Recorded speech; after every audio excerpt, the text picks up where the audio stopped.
Hello, everybody.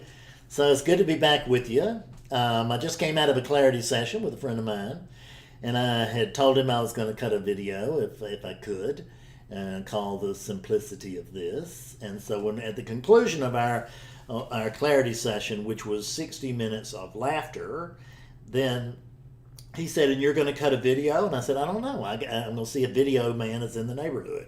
And if he is, I'm going to cut a video. And if he's not, I'm going to give it 10 or 20 false starts. And then I'm going to go to the grocery store and forget about it. And I'll try this again some other day." So I don't know if he's here or not. We're going to find out. If you watch this video on YouTube, he's here. Then he was here. And if you don't ever see this, well, you'll never know what you missed. So the heaviness of non-dual teachings is what was concerning my friend. And I don't know that it really was, it wasn't like he was stating that it was a problem, but he just noticed that there was a lot of disparity between that and what he and I were doing. And that doesn't mean that enlightenment always shows up as a comedian or anything like that. It certainly does not. It can show up any way it does. But what I think he meant was that, because he told me he had been watching a lot of videos on YouTube, at which point I smiled and I knew. Because I don't watch a lot of YouTube anymore. Well, I watch some, but it's just not on this topic, right? It'll be on something else. It'll be a how-to or whatever. And,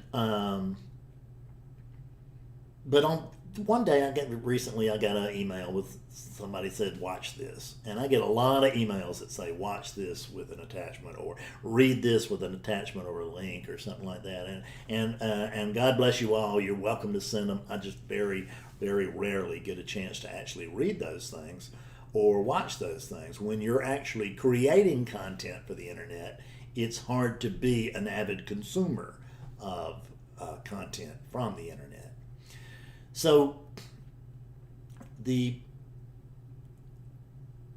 when I watched this video that I got sent, what I noticed was the teacher was a man, and it was and there was an awakened being there. I want to tell you that. I mean, this guy was absolutely awake. There's no question about it. None. Zero. And and not only was he awake, but he was clear as a bell. No kidding. I mean, it just radiated. You could feel it, you could see it, you could hear it, you could see it find it in the language and the words, all of it.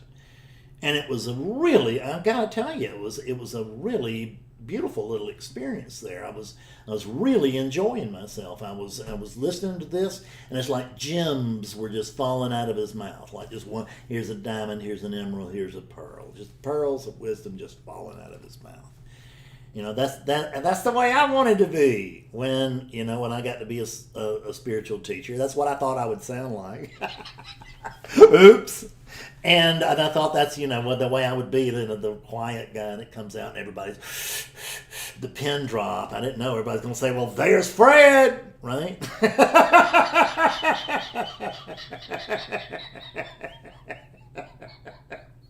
So you got the goofy one. I got the goofy one, which just was a big disappointment for me, and it may be for you too. So I'm listening to this guy, and I'm caught up in it, and I'm just listening to it, and I'm listening to the beauty of it, and I'm enjoying the beauty of it, and then all of a sudden it dawned on me, what in the hell is this guy talking about? Because nothing he was saying was freeing. Now, everybody's got their job, and everybody's doing their job, including this guy. He's doing exactly what he's supposed to be doing. And certainly on one level, he's a wonderful teacher, because if you want the feel of this thing, I don't think you can do any better than that. I really don't. I mean, it's just, wow, just great. But it was not freeing. It was very good for pulling you into the non-dual community and giving you a sense. You knew what a sense of presence was because this guy had it. right? He had a real sense of presence, a real gift. He had a gift of language. I mean, he was good. But nothing he was saying was freeing. What he was telling you was he was giving you a wonderful idea of what enlightenment was going to look like if you ever got lucky enough to wake up yourself. And he was telling you what it was like in his world of enlightenment. He just wasn't offering any bridge for you to get there. And this may not seem like a lot. I don't know. It's a lot to me. But it may not seem like a lot to you. And that's fine. You know, I mean, again, everybody's doing what everybody's supposed to do. I'm just reporting, and I'm here reporting to you because I can't not. Honest to God. I could tell you that, oh, I had this idea, or I was talking to my friend, or I was this, that, and the other. But the truth is, I'm here doing what I'm doing because I can't not do it, which is exactly the reason that guy's doing that. He's doing his job. He's doing a great job. And we're fortunate to have him. And that's the truth. But there's nothing he was saying that was freeing. And that's what we have to learn to tell ourselves that. We have to begin to tell ourselves the truth at some point. And sometimes these people who can reach very broadly, I think of it as like AM radio. When I was a kid, and we had AM radio, and at night, and that's where all the pop was at that time, and you could and there was a radio station out of Chicago that you could hear from time to time. I don't remember it, but it was a big deal. And I was in South Carolina. But at night, if the weather was right or whatever, then you could tune into Chicago, and you might even hear New York or something. And this FM radio, it didn't reach it wasn't a strong signal, but it was a very broad signal, and it covered a lot of territory. And there are teachings like that. That it's not a really it's a strong signal as far as pulling you in, but it doesn't cut very deeply. It feels like it does. We think it does. We tell ourselves it does. But we notice that we're right back at the 13th retreat, and we still don't know who the hell we are. And I'm just suggesting that, for many of you, that is your path, and please have at it. I'm talking to the few of you among you for whom that is no longer your path. It was my path. Let me be clear. Let me be clear. And I can tell you that part of my path still means a great deal to me. It was absolutely vital. So we need these folks. We really, really, really and truly do. Because he's a recruiter for me.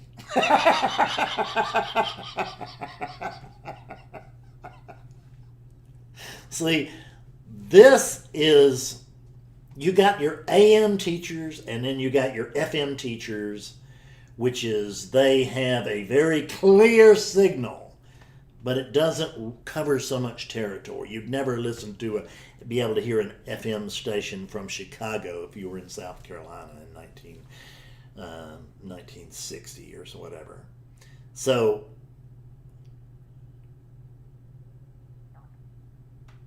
you got the AM teachers, you've got the FM teachers, and these are great. This is where we move to from the AM teachers usually, is that we'll move up because we'll begin to notice that the AM teacher is not that it feels like we're making a lot of progress, but if we get real honest with ourselves, we notice we're in the same position I was 2 years ago. And is that progress, or is that, activity? You can confuse activity with progress very easily. So we move from the AM teacher to the FM teacher. And that FM teacher reaches a smaller group, but he cuts more deeply, in the sense that, and the way that you can tell this is that the percentage of people waking up in the presence of this person or from the teachings of this person is significantly higher than it was with the AM teacher. The AM teacher may not even discuss enlightenment that much. Might talk about it. Might talk about it quite a bit, but I think a lot of the times that they really don't. They just, but you know that you know they're enlightened. You know they've got it. You know that, and you know that same thing with the FM teacher. The difference is that your ears have changed, and where 2 years before you couldn't hear the FM teacher, now you can hear the FM teacher. But you couldn't hear the FM teacher if it wasn't for the AM teacher. So see, everybody's got their job. This is the vital thing to see. So we move into the FM teacher, and maybe we start, and things start flipping and flopping. Maybe we have some glimpses, or maybe we get some deep spiritual insights, or whatever. And it feels like, once again, that we're making progress. But see, if you're on just so you know, if you're on a hamster wheel, it feels like you're making progress. It really does. How you doing? I'm doing fine. Are you making any progress? Oh, absolutely. I'm on the path. How you doing? Great. I'm on the path. Or how you doing on the path? I'm great. I'm very successful because I'm on the path. And there's no mention of where the path is going. Or if it has an end, but there's a path. And I'm on that wheel. See, most of us, while we're on the wheel, we can't see the wheel. And that's the reason we need teachers, most of us, not all of us. I actually didn't need one. I mean, not a physical teacher. I needed a virtual teacher in a book. But I didn't need a physical teacher. And you may not either. And if so, poo with all this. Have a nice life. But I needed a teacher after I woke up, because I found out that as hard as it is to wake up on your own, it does not compare to clearing on your own. I don't know anybody that's cleared on their own. I surely do not. And I know a lot of awake beings. So there's the AM teacher, the FM teacher. And then there is the guy in the corner. He might not even have a microphone. He might not even need a microphone. He may just have a little group.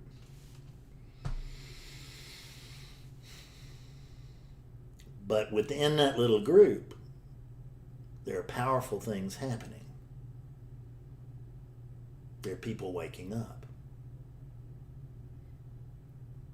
Because what the FM teacher was saying was freeing in a general way. But generalities ain't going to work with so long. You need something specific. Most people will. I mean, not everybody. Maybe not you, that's fine. But most will. I mean, I have had now, I've been teaching for 5 years, and I work 3 sessions a day, 5.5 days a week. So, I mean, I've had a lot of experience in this. And so the guy in the corner is the one who actually listens to you. See, he doesn't listen to someone like you. He doesn't listen to someone that you think is like you.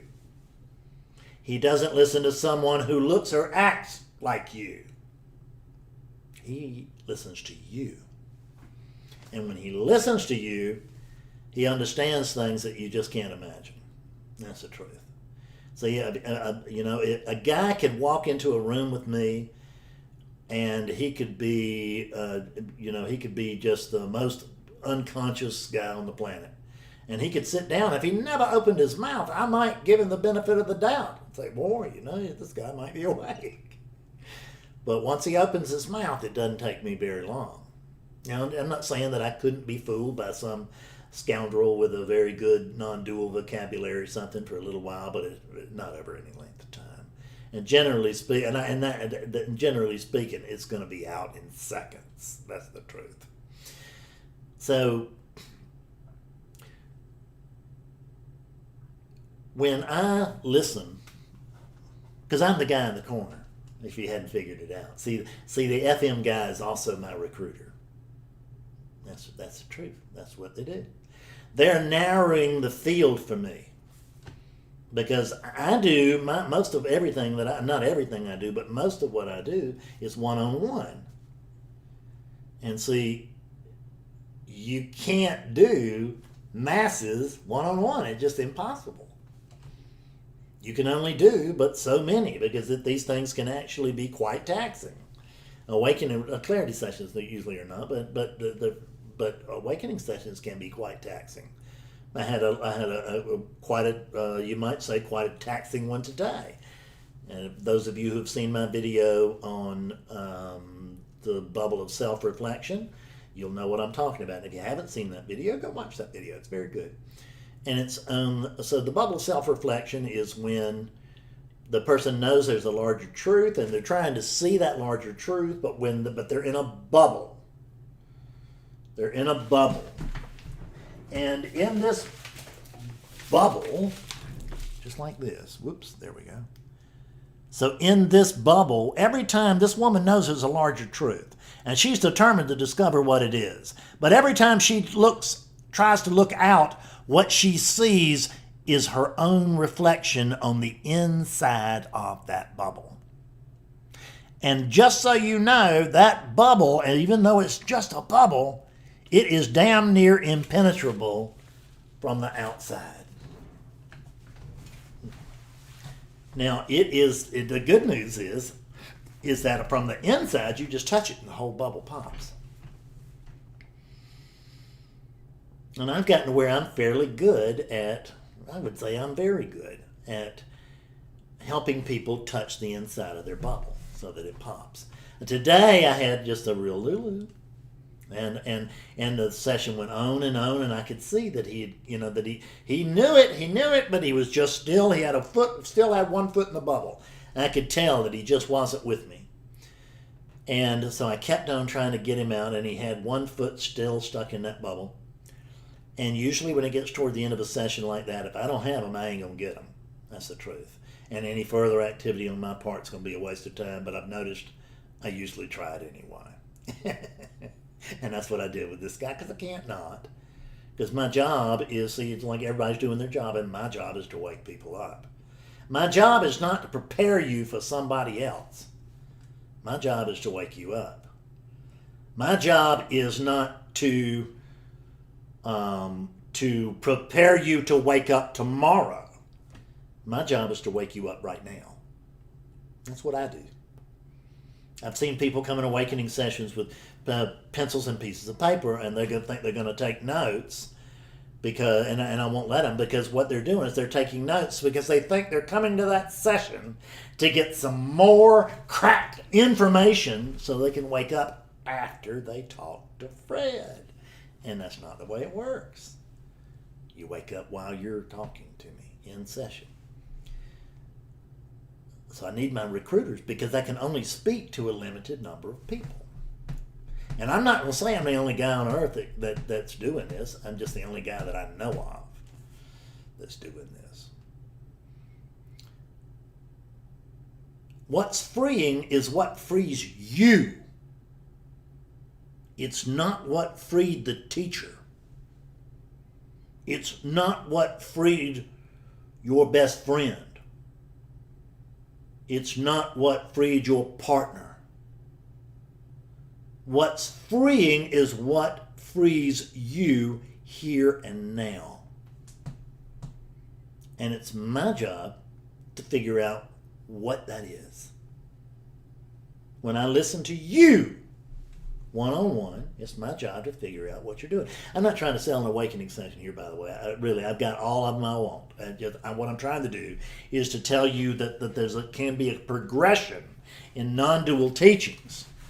And you can move from the FAM guy to the FM guy, and then there are plenty of guys in corners who are doing good jobs. I don't mean that. Now, I certainly don't mean to imply I'm the only guy in a corner. There are others, and they are doing a good job. I'm just the only guy I know that's doing it right now. You know what I mean? Where I just got I back my ass up to the wall and take on all comers on the internet. Call me and I'll wake you up. Right? It's just it's ridiculous. But I've been doing it for so long now, I don't know anything else to do. And it seems to be pretty, worthwhile. So I hear. This guy today I watched for the first 60 minutes, I watched him, and I was looking at Mr. Intellectual. And he was splitting hairs and doing everything. He warned me up front that he might, right? And so he warned me that he might, and he did. And for an hour, we trudged along. And I wake up most people, and usually these days in about 45 minutes. Sometimes a little less, but not a whole lot less as a general rule. Well, I was at the hour place, and at the hour place, I got far enough that this guy noticed that I had just pulled the rug out from under him. And the face went from Mr. Intellectual to Mr. Fearful. You could see he was terrified. See, ego was right up to that line. He knew the jig was up. If I'm not really, really careful, I'm going to wake up here. So you see, you have to wake up more than you want to stay asleep, because you may sort of get that. It'll feel like a choice. And for all I know, we got to cooperate with the inevitable. That's the way it looks to me. So you want to be able to move. I told the guy, I said, listen, I know that this is scary. I can see on your face that you're scared. And I understand that. I can remember when I was scared too. But I just want you to remember that the actual arrangement thing, that what I'm actually offering you, is I'm asking you if you want to exchange nothing for everything. See, that's what he wanted to. That's what the real offer was. Because the ego that was sitting there as Mr. Intellectual, it wasn't real. It was there and it was putting on quite a show, but it's not real. It's just patterns. There's nothing in the middle of those patterns. There's no real ego there. So we use the ego to find out that there's no real ego. There's no hard candy center to the patterns that you see here as Fredness. There are all these patterns: gray hair, glasses, white shirt, moves his hands, laughs. But there's nothing in the middle of that. See, there's no Fred here. There's just Fredness. But there's plenty enough of that. And there was plenty enough of this guy too. But he got clearer and clearer with me. But he just wouldn't let it go. So you have to be willing to be honest with yourself. I say this over and over and over again, but it's the truth. The only thing I need in a client, if they want to wake up, is the willingness to tell themselves the truth. And the only thing I need in a student, which is simply a client that continues to stay with me, is the willingness to tell themselves the truth over and over. Not just one time, over and over. See, I signed up for the one big awakening and the one big surrender and the one big all that, and then I would graduate from spirituality and all that. And that's what I signed up for, but it's not available. It really is not. It's just not. Isn't that sad?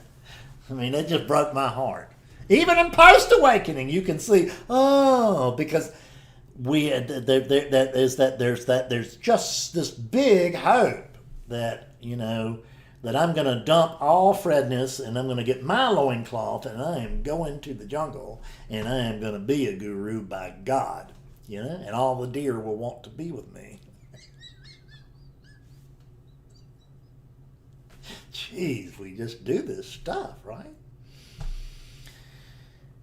So I have had a bird come down and land on my hand and just stay there while I talked to it, and that was pretty interesting.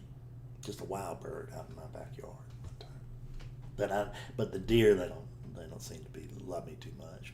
My dogs love me, but I feed them like hell and spoil them, so why would they not?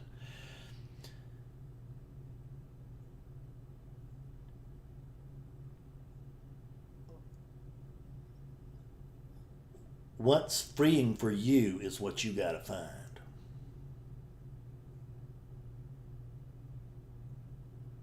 You got to find that guy in the corner if you're really going to get serious about this. And it doesn't have to be this guy in this corner, but it's got to be some guy in some corner. It doesn't mean that some of the teachers with really large followings and stuff aren't waking people up. Some of them are. And, and they may be waking up as many people as I am, for all I know. But their percentages don't compare. So you need to be lucky if you're going to wake up there. You just need to be lucky. Honest to God, there's no... So how do you wake up? You get lucky. That's how, in that situation. So if you know how to get lucky, have at it, right? Then that's what I'd do. I'd go ahead and just work on getting lucky. But if you don't know how to get lucky, go where the odds are not against you. How about that for an idea? Huh? See, this thing is not difficult. It's simple. It's not intellectual. It's right here. The simplicity of this thing is astonishing. That's the reason my students laugh all the time. Is because they see it all the time. They experience it. Not every moment of every day, but a lot. And some of them are getting right up there. I certainly have students that are getting right up there. I have students that are waking people up, as a matter of fact. Not on a regular basis, but it's happening. It sure is. It's happened more than once. I expect there'll be students I have that'll wake up more people than I have because they'll be younger when they wake up. But I haven't done too bad. But I keep it simple. I'm not interested in really and truly. I sometimes get lost in theory myself, but it's not very often. And when I do, there's usually a larger point to it, which is I want you to be able to see what I'm talking about when I'm talking about that which is prior to consciousness or something like that. So I've got to give you some kind of idea as to how to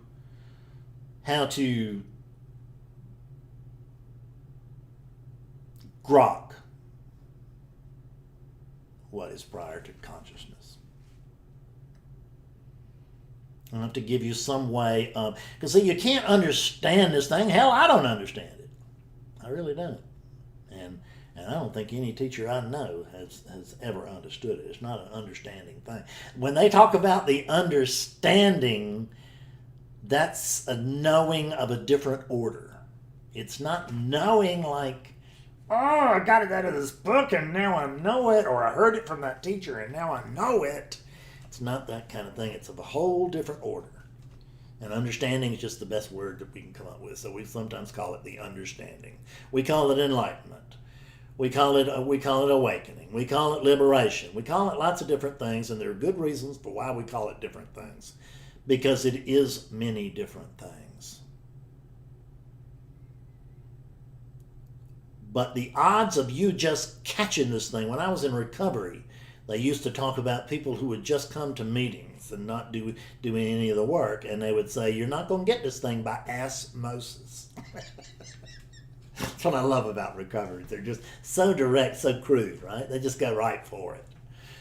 And you're not going to get this by osmosis either. I mean, you might. Well, who do I know? What do I know? But you better be lucky. Because see, when this teaching was first hatched, When it first arrived, it only arrived because when when I looked, I was standing on the staircase in my home, and I looked down, and I was on the stairwell, the landing, excuse me. I was on the landing of the staircase, and that landing represented where enlightenment was. That's just the vision kind of thing. And I looked down the stairs, and I could see that there all the people, all the seekers were from all the different traditions, and they're coming up the stairs and they're trying to get toward enlightenment. And they're reading books, and they're learning practices, and they're getting love and encouragement and all this. And the idea is to move up those steps one at a time, and you get clearer and clearer and clearer and clearer until you find yourself on the landing. And then in the flash, what I saw was a staircase full of skeletons. And that was the first time that I ever realized that all the pilgrims are dying on the way to God. Very few are making it. That's the truth.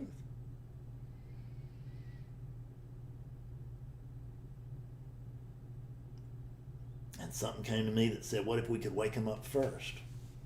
And I thought, I don't know how to do that. I have no way of doing that. That's the craziest thought I ever heard. But I know how to do it now. I can't wake you up. I can't make you wake up. I can't wake up anybody. But boy, I have some tremendous influence in helping you wake up if you really want to wake up.